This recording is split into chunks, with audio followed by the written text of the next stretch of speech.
Indian Bihari police number plate लिएर र जनतालाई यहाँ स्थानीय जनतालाई माचिक्ने भन्दै गाली गर्दै यो पुलिसले दादागिरी यहाँ गर्दैछ। ल इंडियन बाइक पर बैठा हुआ है, रोड दिखा रहा है, एकदम यंग मैन बन रहा है, हीरो बन रहा है। अरे वर्दी का मतलब ये थोड़ी है कि हीरो बनेंगे, जनता सारा हीरोपन उतार देती है।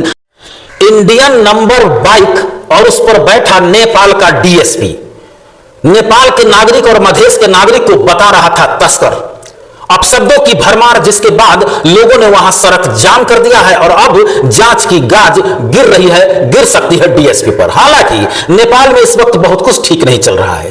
पहली सुखद खबर आई थी कि एक युवा बालेंद्र शाह नेपाल के प्रधानमंत्री बन गए हैं। लोगों में खुशी थी कि अब बहुत कुछ बदलने वाला है, लेकिन हालात को देखा जाए, वर्तमान दृश्य को देखा जाए, उथल पुथल को देखा जाए, तो लगता है कि बालेंद्र शाह अभी युवा हैं, नवयुवक हैं, म्यूजिक की दुनिया से आए हैं, राजनीति की दुनिया को समझ पाना अभी समय लगेगा उन्हें।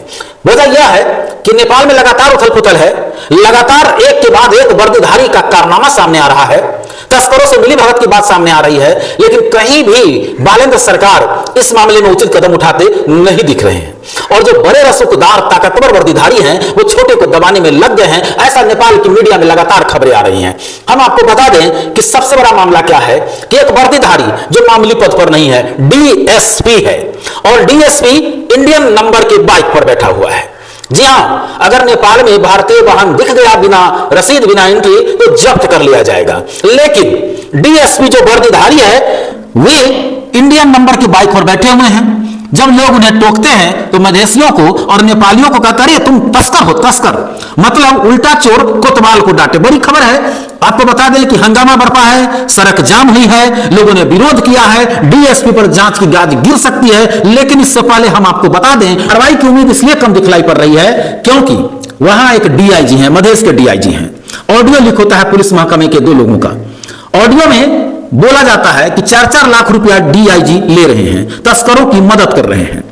तुरंत बाद पता चलता है कि एक कांस्टेबल है, जो कांस्टेबल बेहोश पड़े हुए हैं, अस्पताल में पुलिस के देखरेख में उनका इलाज चल रहा है।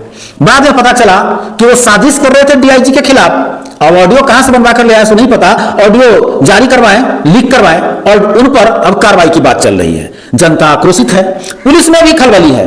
बहुत सारे लोग चाहते हैं कि ईमानदारी से जांच हो, लेकिन बालेंद्र सरकार का नियंत्रण नहीं दिख रहा है, जो अच्छी बात नहीं है। हम सबको भी उम्मीद थी, मैं एक भारतीय हूं, नेपाल में रिश्तेदारी है, मैं चाहूंगा, मेरी दिली ख्वाहिश है, मैं बालेंद्र सरकार से भी चाहता हूं कि आप अच्छा काम करें। जब आप सरकार आपकी बनी थी तो हमने लगातार उस खबर को दिखलाया था। आप प्रधानमंत्री बने हैं, देश को बहुत उम्मीद है, युवाओं ने आपको लाया है, तो आपका पहला कर्तव्य बनता है कि बॉर्डर पर जो नशा का सौदागर है उसे ध्वस्त कीजिए, तस्करों को ध्वस्त कीजिए। लेकिन उल्टा हो रहा है, आम आदमी को तस्कर कहा जा रहा है। डीएसपी इंडियन बाइक पर चलता है, नेपाल के नागरिकों को तस्कर कहता है। आपके डीआईजी पर तस्करी से मिली भगत की ऑडियो वायरल होती है।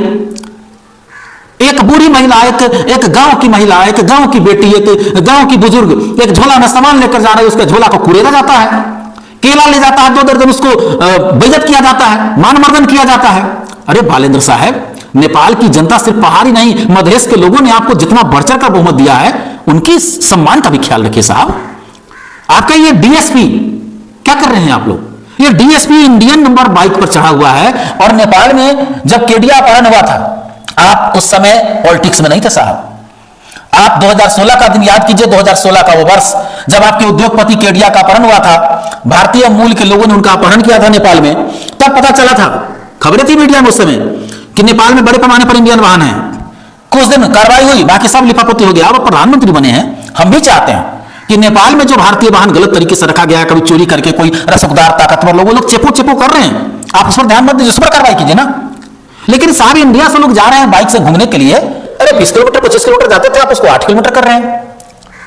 आम आदमी बाइक लेके जा रहा है, वो 8 किलोमीटर से अंदर नहीं जा सकता है। और जो तस्कर है, अभी देखिए, अभी आप ही के सरवाही पुलिस ने ये जब्त किया है 4 इंडियन बाइक, कपड़ा 6-6 साढ़े 6 लाख रुपया का, चौहरा के बगल से, नारायणपुर वार्ड 3 से। अरे साहब, यही कार्रवाई भाषर बॉर्डर पर क्यों नहीं होती है?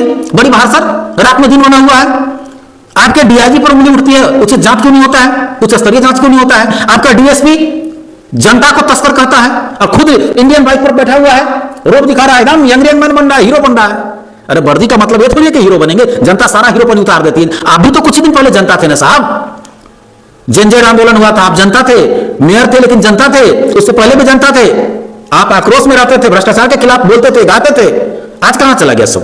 आगे बढ़िए, बयान जारी कीजिए, आदेश दीजिए। जितने भ्रष्टाचारी है ऐसा डीएसपी जो इंडियन मान पर बैठता है और नेपाल के तस्कर लोगों को, आम लोगों को तस्कर कहता है।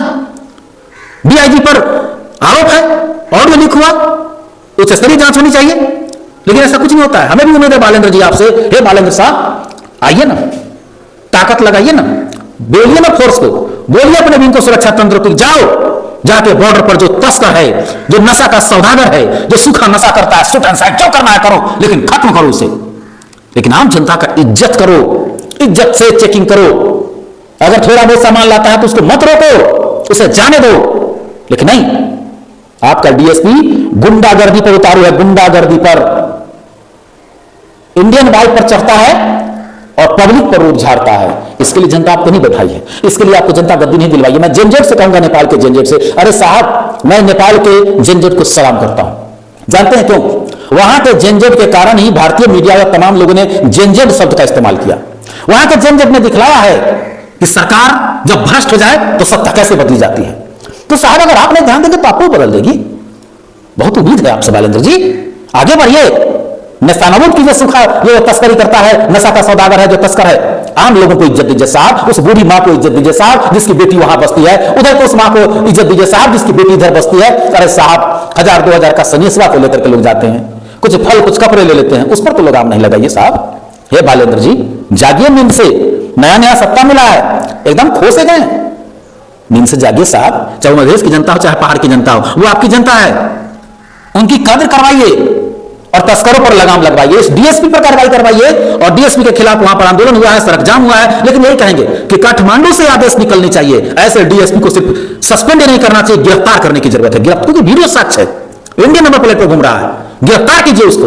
और ये जो डीआईजी पर आरोप है उसकी भी जांच करवाइए। कांस्टेबल जख्मी बेहोश हुआ कैसे हुआ, ये बहुत सारा मामला है। अगर इस पर आप नहीं ध्यान देंगे तो फिर आप में और में क्या अंतर रह जाएगा साहब। इसलिए हे बालेंद्र साहब जागिए नींद से, जागिए, आम जनता को इज्जत दिलवाइए। जिन्होंने आपको बेटा बेटा करके, बूढ़ी औरत का मैंने वीडियो देखा था औरत का जो बेटा बेटा कर, हो बालेंद्र हो बेटा बेटा कह रही थी, अरे उसका इज्जत करवाइए साहब।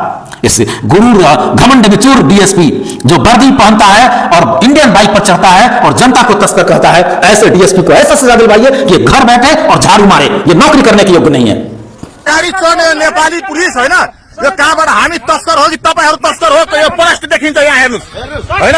यो नेपाल पुलिस होइन, यो नेपाल सशस्त्रहरूको पुलिस होइन, यो यसरी यो हेर्नुहोस् हो, यो Indian Bihari police number plate लिएर र जनतालाई, यहाँ स्थानीय जनतालाई माचिक्ने भन्दै गाली गर्दै यो पुलिसले दादागिरी यहाँ गर्दैछ। ल बगियापट्टि चौकमा